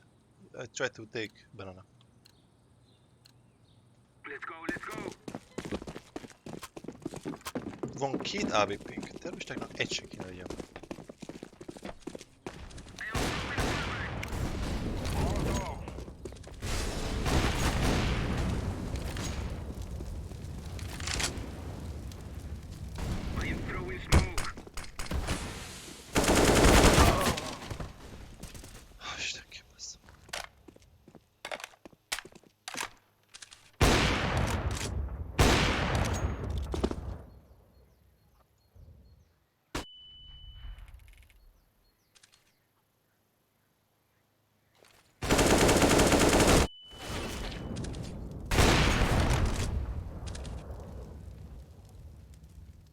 Legalább egy szinten vagyok a csapatomban.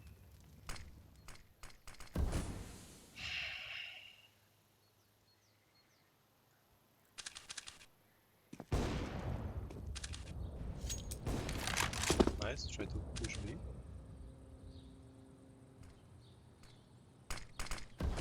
Na, várják. Több repozícionálják magukat. Jaj, mekkora missz!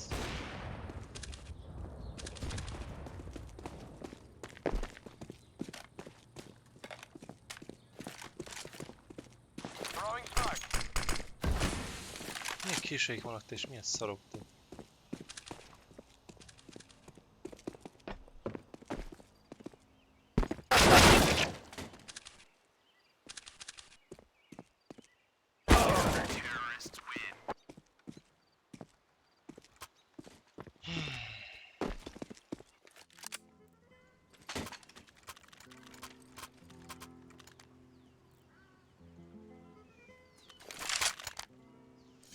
Okay, guys, let's play as a team. Go away, guys. Go away. I agree. Look, it's simple. All we gotta do is go in there, plant the bomb, get the cash, and get out. Not so bloody hard, is it? Molotov out.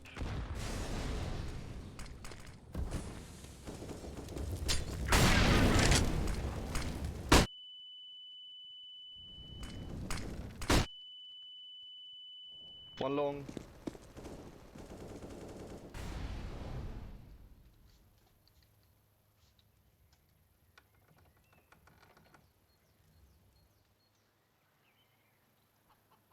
Plenty, guys. I am inside B if you want. I am inside B, guys. I am inside B. I am inside B.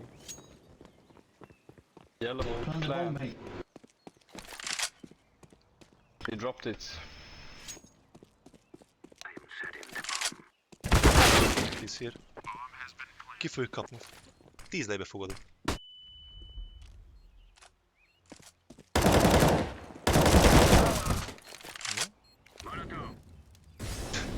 Síralmas ott is.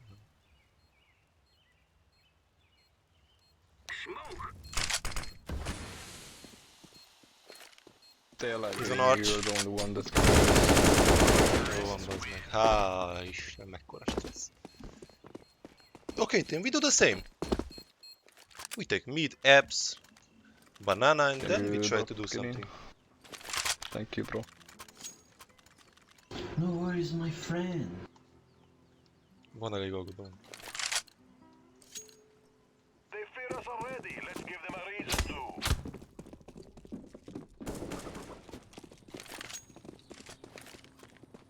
Throwing fire. Flashbang.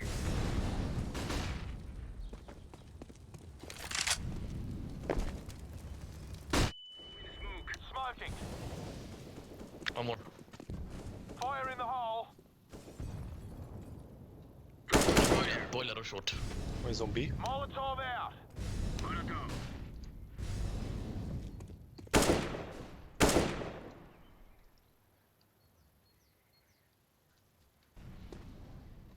I am throwing smoke.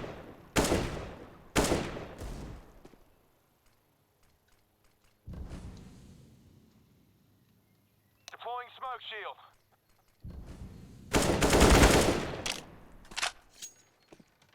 One more B.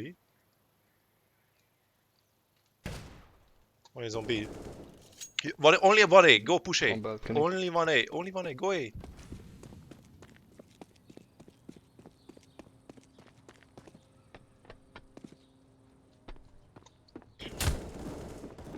Go, push, push, push, push.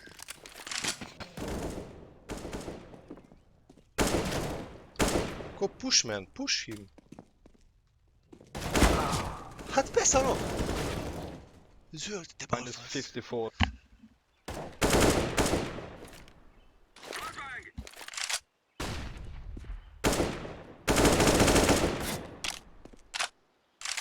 Push him from graveyard. Time.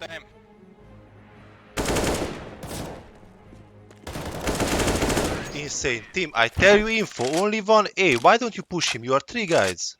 You are staying. What the fuck? Mate, I have the same clock as you. Drop me someone, please.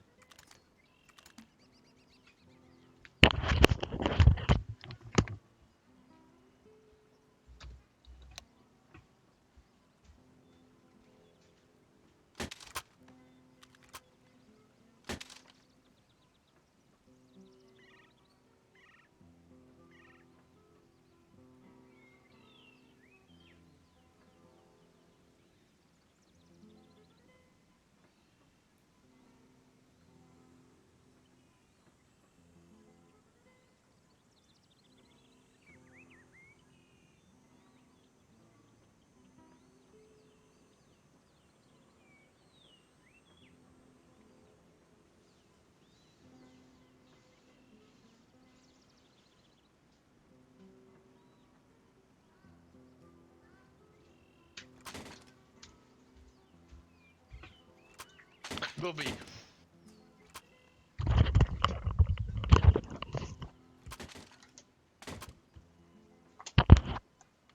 Wait for nades and then we go B, okay? Perfect, good job. Fuck, bin. Fuck B, go A. You're kinda lagging, my friend. Fuck B, go A. Okay, wait for nades, wait for nades. Wait.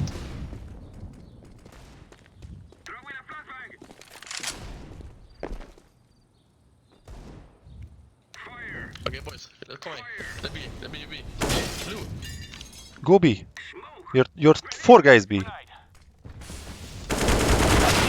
My fucking... Hogy a pöcsömbe, bazd meg! Isten bassza meg. Most ketten vannak bén, úgyhogy bemarabolom. Gobi!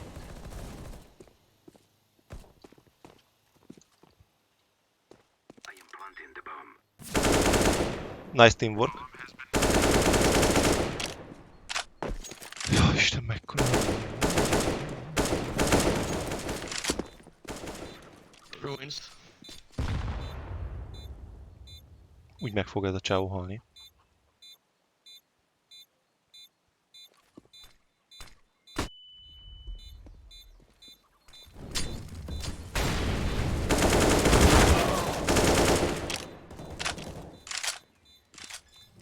Defusing. Not defusing. Run, they're not defusing.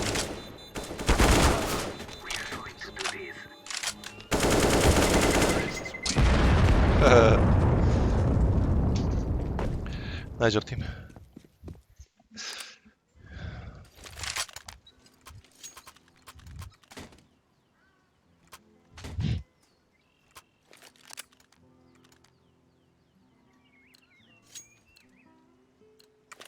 Let's go.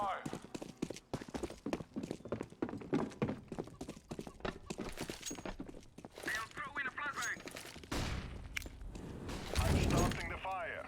Throw in smoke.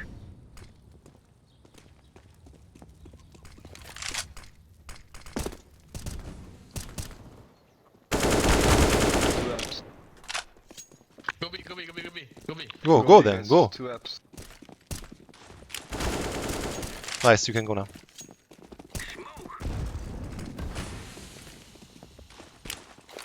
Plant. What the fuck, man? What the actual fuck? Mit csinál a sárga? Plant the bomb, green or yellow or what the fuck? Ruins. Guys, can you hurry up? What the fuck are you doing? Why are you waiting? You're baiting him. What the fuck? Take bomb! Didn't take.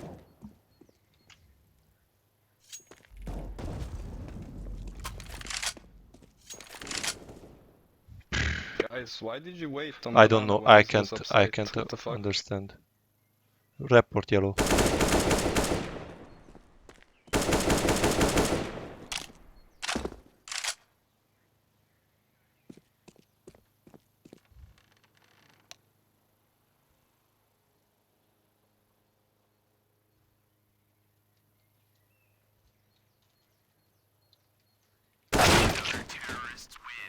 Guys, why the fuck were you baiting? What the fuck? He was up on site, he killed 2 people, and you guys stay in banana? Really? Yeah, you fucked the round up real bad. Now we fucking Yeah, force fuck. we would've won that round if you guys wouldn't stop.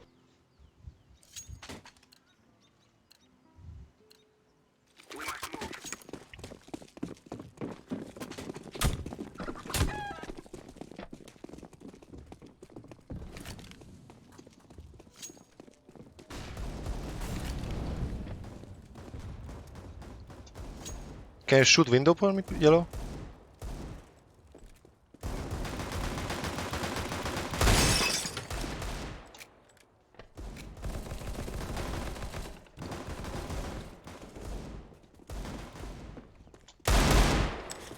Mid.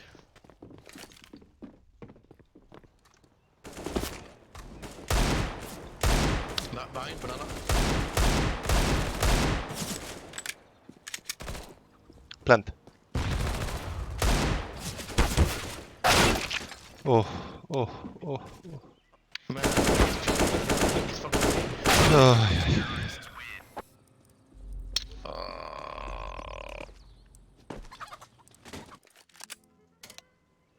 No.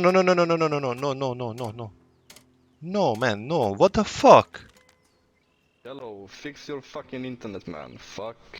Or stop playing fucking Russian ranked. internet.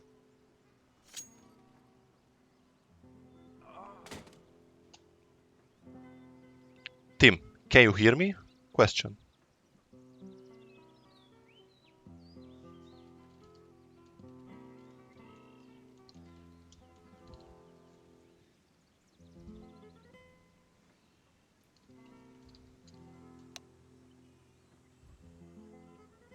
No, we can't hear you, Blue. I haven't heard you for the whole game. You know what you do? go in your Steam settings, you click on the little wheel on the friends list, then you go to voice, and then you click on your fucking microphone to start working, yes? That's how easy it is.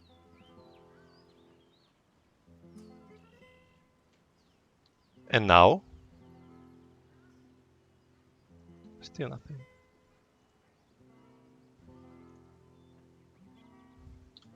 And now?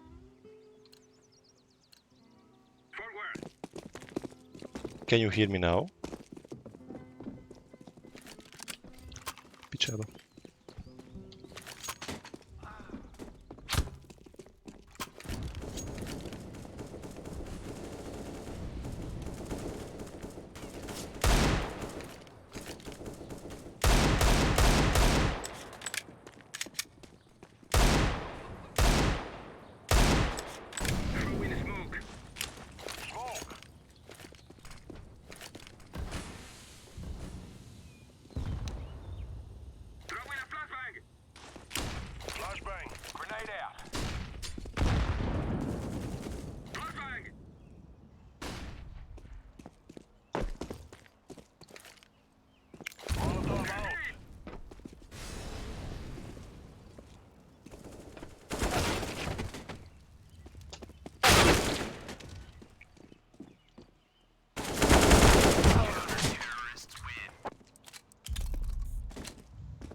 Can you hear me now?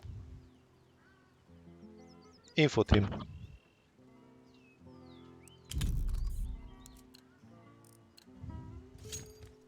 Let's go, my friend.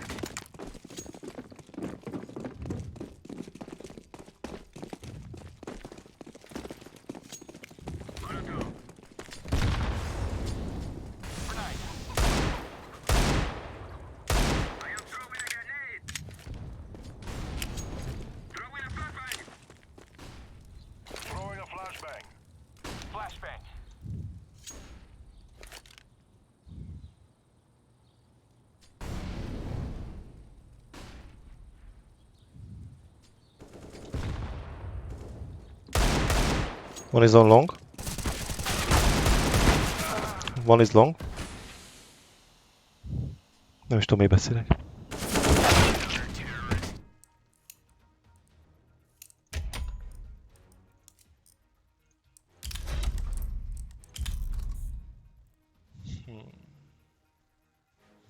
Mi lehet zigont? With meinen Mikrofon.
Na nézzük. Megy. A faszi nem.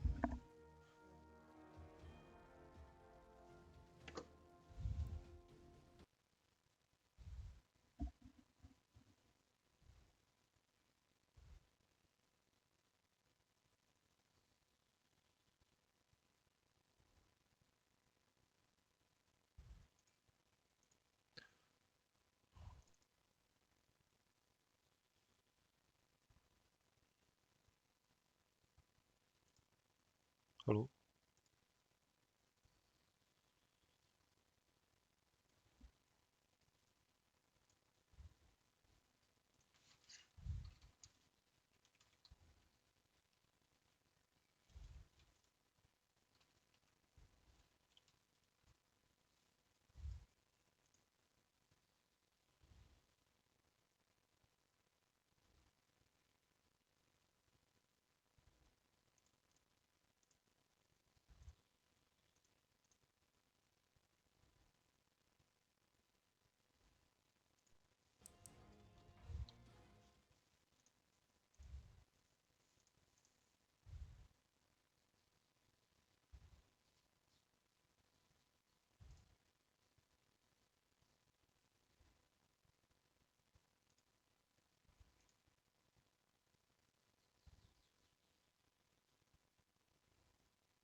Hello team.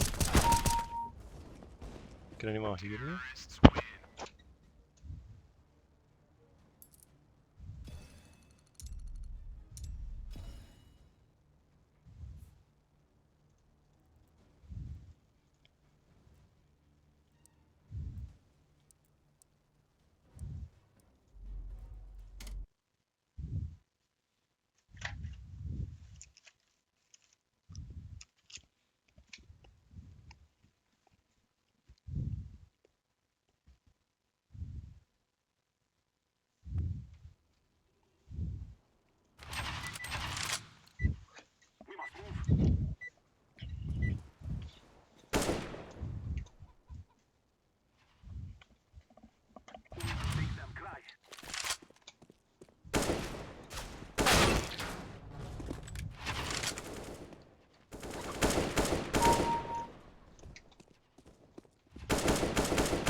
Co?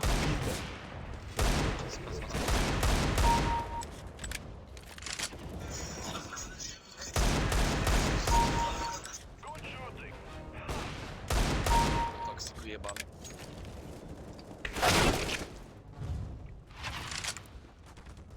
Jebać starnego.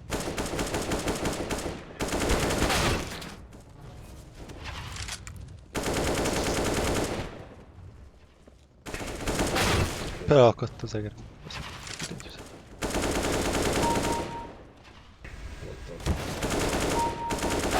Mam coś starego.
Köszönjük szépen a részvéteket, gyerekek, még találkozunk.